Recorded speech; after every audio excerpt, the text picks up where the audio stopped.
চারিত্রিক নিরাপত্তা, চরিত্র হেফাজতের জন্য রাষ্ট্রের যদি দায়িত্ব পালন করতো তাহলে অস্থিরতা বন্ধ হতো। ঠিক কিনা বলেন? নগ্নতা, বেহায়াপনা রাষ্ট্রীয় ব্যবস্থাপনায়, রাষ্ট্রীয় উদ্যোগে বন্ধ হতো।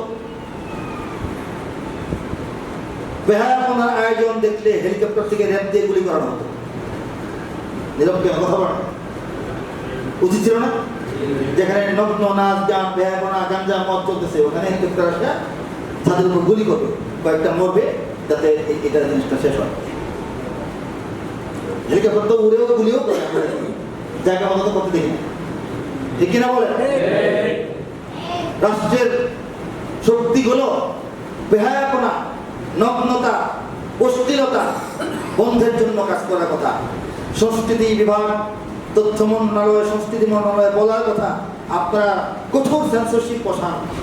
সিনেমা, গল্প, নাটক যা রিলিজ হবে, বিজ্ঞাপন, এগুলি সম্পূর্ণ অশ্লীলতা মুক্ত হইতে হবে, যৌন সুরসুরি মুক্ত হইতে হবে। যুবকদেরকে ধ্বংসের পথে উস্কানি দেওয়ার যে প্রবণতা, এটা থেকে মুক্ত হইতে হবে। এই ব্যবস্থা কি রাষ্ট্র গ্রহণ করেছে কখনো? এটা ইসলাম বলে জনগণের জাতীয়ভাবে, সামগ্রিকভাবে গোটা জাতির চরিত্রকে ভালো রাখার জন্য আইন কানুন এবং যার প্রয়োগ, এটা রাষ্ট্রের দায়িত্ব। ইসলামী রাষ্ট্র হইলে এটা খলিফার দায়িত্ব। এই দায়িত্ব পালন না করলে খলিফার আখিরাতের বিচার হবে। ঠিক কিনা বলেন?